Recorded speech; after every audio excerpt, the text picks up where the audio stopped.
जय श्री कृष्ण दोस्तों। आज की इस वीडियो में मैं डिस्कस करने वाला हूँ काप एंड हैंडल चार्ट पैटर्न को आप किस तरीके से यूज करोगे। तो पूरा देखना ये वीडियो को। अगर आपको अच्छा लगता है तो जरूर एक लाइक कर देना, चैनल को सब्सक्राइब कर लेना। तो चलो देखते हैं इस वीडियो को और समझते हैं काप एंड हैंडल चार्ट पैटर्न का साइकोलॉजी। ठीक है,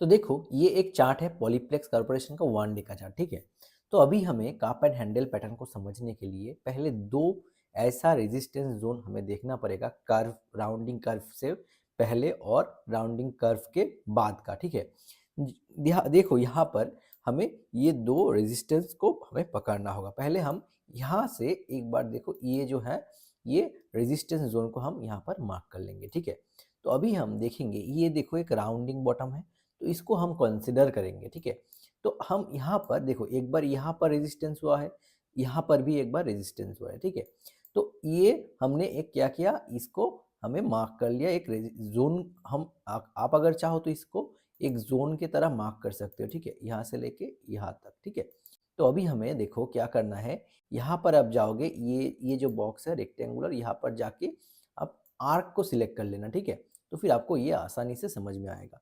तो जहाँ से मार्केट में बॉटम बनना चालू हुआ, उसको आपको यहाँ पर एक जोन में इस आर्क को पकड़ना होगा, और उसके बाद जहाँ से फिर से रिवर्सल आया हुआ है वहाँ पर हमको ये बॉटम को पकड़ना होगा।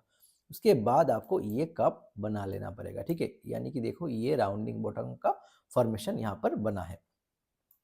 तो ये हुआ कप का बॉडी। अभी हमें वेट करना है हैंडल के फॉर्मेशन के लिए। देखो यहाँ पर रेजिस्टेंस जोन है ये। ठीक है, क्योंकि यहाँ से मार्केट में फॉल आया हुआ था, तो अभी ये जो जोन है ये एक रेजिस्टेंस जोन है। तो ये रेजिस्टेंस जोन में हमें क्या करना होगा, फिर से एक आर्क यहाँ पर हमें क्रिएट करना है, यहाँ से लेके देखो इस जोन तक।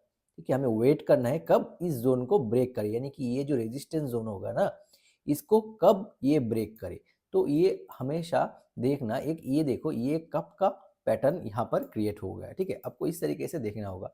लेकिन हमें ट्रेड कहाँ पर लेना है, ये सबसे इंपॉर्टेंट चीज है। ठीक है, देखो आप जब भी इस तरीके का फॉर्मेशन आप चार्ट में ड्रॉ कर लेते हो, ठीक है, उसके बाद ये जो रेजिस्टेंस है ना, ये बहुत ही मेजर रेजिस्टेंस होगा। तो अब क्या करोगे, आप वेट करोगे। आप कभी भी ये बॉटम में एंट्री मत करना। क्यों, यहाँ पर रेजिस्टेंस लेके अगर मार्केट नीचे की तरफ जाता है ना, तो फिर और भी बड़ा फॉल यहाँ पर आ सकता है। ठीक है, हमें वेट करना है कब ऐसा कोई कैंडल होगा जो कि ये जो जोन होगा ना रेजिस्टेंस का, तो इसको ब्रेकआउट करे। ठीक है, देखो यहाँ पर ये जो कैंडल है, इस कैंडल ने क्या किया, इस जोन को ब्रेकआउट किया। तो हमारा एंट्री कहाँ बनता है, हमारा एंट्री इस कैंडल के ऊपर बनता है। ठीक है, यानी कि इस कैंडल के बाद हमारा एंट्री बनता है। तो ये बात जरूर ध्यान में रखना, कप और हैंडल का ब्रेकआउट इसको कहा जाता है। ठीक है, और अभी देखो इसका जो इम्पोर्टेंट बात है वो क्या है, वो आपको समझना है कि ये जब भी फॉर्मेशन होता है तब हमें किस तरीके से टारगेट सेट करना होता है। ठीक है, स्विंग ट्रेडिंग के लिए। तो देखो मान लो ये आपका चार्ट में कप एंड हैंडल पैटर्न बन चुका है। ठीक है, तो अभी हम क्या करेंगे, देखिए आप यहाँ पर हमारा पोजीशन इस जोन में बनेगा। ठीक है, देखो हमारा पोजीशन कहाँ बनेगा, यहाँ पर। ठीक है, और हमारा टारगेट कहाँ बनेगा, ये बहुत वाइटल है, ये आपको जानना पड़ेगा। ठीक है, तो देखो हमें पहले टारगेट के लिए ध्यान में रखना है, पहले हमारा एंट्री हम सिलेक्ट कर लेते हैं स्विंग के लिए। ठीक है, एंट्री कहाँ तक होगा, इस कैंडल के इस ये जो जोन है, इस जोन के ऊपर अगर कोई कैंडल क्लोज होता है, इसका बॉडी, ठीक है, वीक नहीं, इसका बॉडी का प्रॉपर क्लोजिंग चाहिए। ठीक है, देखो इस कैंडल का बॉडी इसके ऊपर प्रॉपरली क्लोज किया हुआ है। ठीक है, तो हम यहाँ पर इस कैंडल के ऊपर ट्रेड में एंट्री करेंगे। हमारा एंट्री कहाँ तक होगा, यहाँ पर हमारा एंट्री बनेगा। ठीक है, देखो, और हमारा स्टॉप लॉस कहाँ तक होगा, आप इस कैंडल के नीचे आप स्टॉप लॉस रख सकते हो, या फिर आप ये जो काप का जो हैंडल का बॉटम है यहाँ पर भी आप स्टॉप लॉस रख सकते हो। ठीक है, और उसके बाद देखो हमें टारगेट कितने का लेना होगा।